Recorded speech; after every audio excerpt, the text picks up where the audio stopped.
Hey everybody, I am back with a new video. You guys didn't notice, I got my hair cut I think last week.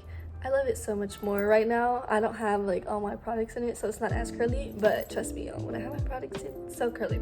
But today's video, I wanted to follow up with the journal prompt video I did for last week, so I'll go ahead and link that in the description below if you'd like to watch it. But I wanted to tell you guys about 8 coping skills that work for me, and I have a list right here.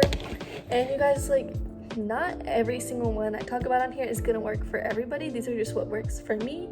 And some people, they don't know what a coping skill even is. So a coping skill is something that you use, I'm trying to define it in the simplest terms, to cope with how you deal with stress, anxiety, or big emotions. And if you're someone who's anxious or someone who gets depressed, having good coping skills that work for you is really important. So I guess we can just get right into it. The first one that I listed was coloring. And you guys, coloring is so good. It can just calm you down, especially I like to color. I don't do it on a regular basis, but when I'm having big emotions or when I'm feeling really angry or really sad or really anxious, I'll whip out my coloring book. And my mom actually got me these. It's just coloring books that have motivational phrases on them. This is an adult coloring books for good vibes type things, and this one's an inspirational coloring book. And you can get so many different types of coloring books on Amazon. And if you don't think you can afford something from Amazon, you can literally go to your dollar store and buy a coloring book there. And they also have colored pencils too. Really, in any craft store or convenience store, they'll probably have them. And coloring's a really great distraction skill. So to me, there are different types of coping skills. There's the coping skills that actually help you deal with the emotions you're feeling, and then there's the ones that are just used as distractions in that moment. And since I like to color whenever I have big emotions that I feel I can't handle, it's important that I distract myself. So coloring is one of the ways that I do that, and I'd highly recommend it for anybody. It doesn't matter who you are or how you feel. Coloring is good for you. The next one is journaling and journal prompts. And you guys, the 25-day journal prompt that I did literally changed my perspective on things so much. And journaling in general, it just helps you to have a more positive mood overall. And it's a coping skill that it's not really something that can distract you, but more something to evaluate your own emotions and to prepare and to use as an outlet. So my journaling, I have a journaling routine kind of, and I journal in these 2 self-help journals. They're both from Target. They say bad words on them. Just don't say the bad words. If you go to Target, they have a huge section of books that are on self-help. And they have a lot of these types of journals where it has little prompts in them, and then you write your response to them.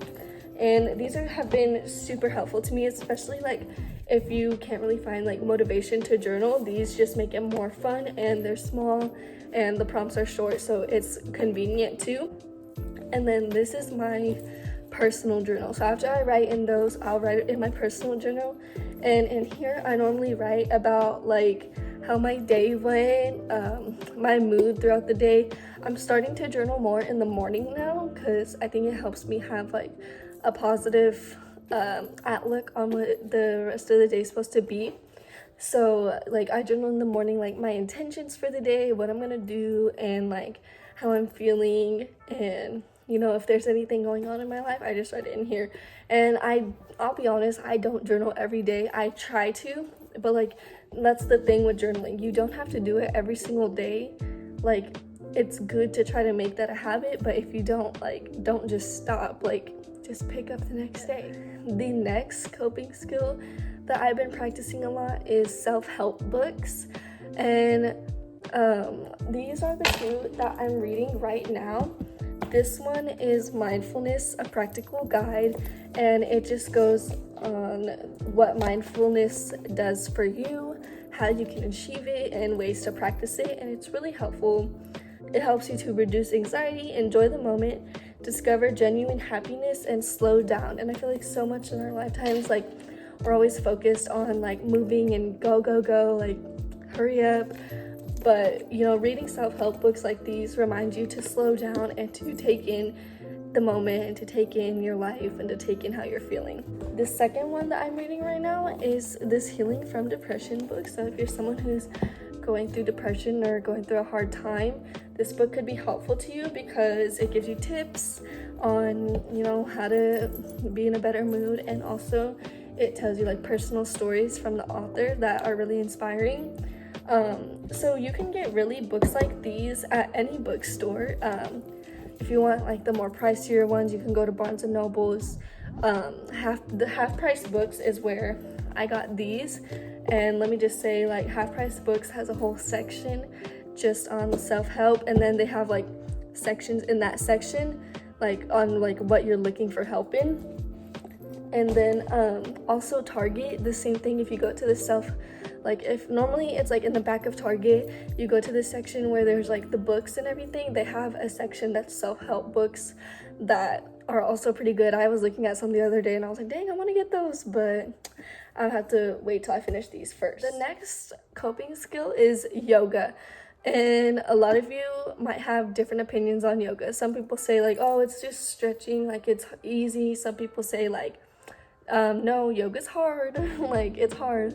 I remember this guy was watching me and another girl do yoga one time, and after we were finished, we were doing namaste, and he was like, oh my god, he's like, y'all look so at peace. And it's just like so yoga is something really good to help you stay at peace with yourself and to also give you a little bit of a workout. And if you have anxiety, yoga is a really good way to kind of calm you down and calm your heart down and your spirit and your soul. And it can also help you heal. I think it's really healing, especially doing meditations at the end of a yoga session, like top notch.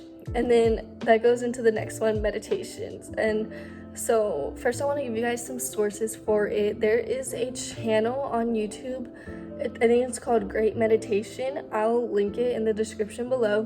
But you can look up any type of meditation. You can look up a sleep meditation, a relaxation meditation. You can look up like hour-long ones or like 5-minute ones. And if you just look it up on YouTube, they're there. So you are able to meditate for free. I'll make sure to link that channel down below. Meditation is a great way to reflect, to calm yourself down, to practice gratitude. If I'm feeling really anxious, sometimes I get really restless, so it's hard for me to sit still and do a meditation. And you know, maybe in that moment, that coping skill is not good for me. But you know, waking up or going like right before bed, doing a 5-minute meditation has really changed my mood. It makes me feel more calm, more at peace. You know, at night, if you listen to like a sleep meditation, it'll help you go to sleep in like 5 minutes. Not even kidding. And in the morning, like meditating helps me to start my day. And you don't even have to, you really don't have to follow along to a video. If you just sit in silence every morning, set an intention, like, I want to have a good day today, and just focus on that in peace, like that's meditating still. And you know, some people might think like, oh, yoga and meditation are too girly. Like, no, they're not. It's called wellness, baby. Another coping skill that I have is to take my dog on a walk, and I recently started doing this like more.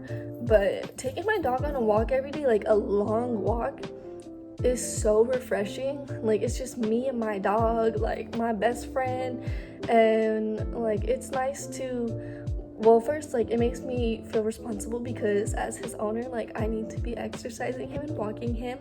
But it also is a good way for you to get yourself active. So if you have a pet and you want to take your pet on a walk, like, I totally recommend doing that. Like taking a walk, like if you're having like an argument with someone and you just say like, hey, I need to take a walk for a minute. You can walk away, just cool down. Like, that's the best way to describe it. Like, going on walks with my dog is a good way for me to cool down and for me to be able to start fresh. If you don't have a pet, like, you can take, you know, a family member or a friend if you want to go like with someone or something, or you can take a walk by yourself. Just like, you know, take like pepper spray or something, you know, so you can protect yourself. But like, it really does help. And walking, yoga, like, those are all types of exercise, and I think it's endorphins that gets released whenever you like exercise, so, and those make you happy. So it's really beneficial, it's healthy, and it's good for you mentally and physically. The last two coping skills, I'm actually gonna go into a little bit more depth because they're like grounding techniques also. So the first is the stop method. And if you guys don't know what the stop method is, basically, like, if you're having a lot of overwhelming thoughts, intrusive thoughts, or like if you're thinking about things, like overthinking a lot, the stop method is perfect to use in that situation. So what you do is you basically just picture a red stop sign in your head. You just picture a red stop sign in your head, and, you know, picturing the red stop sign, like closing your eyes and picturing it, like, it literally makes you like stop what you're thinking to just think like about the picture in your head.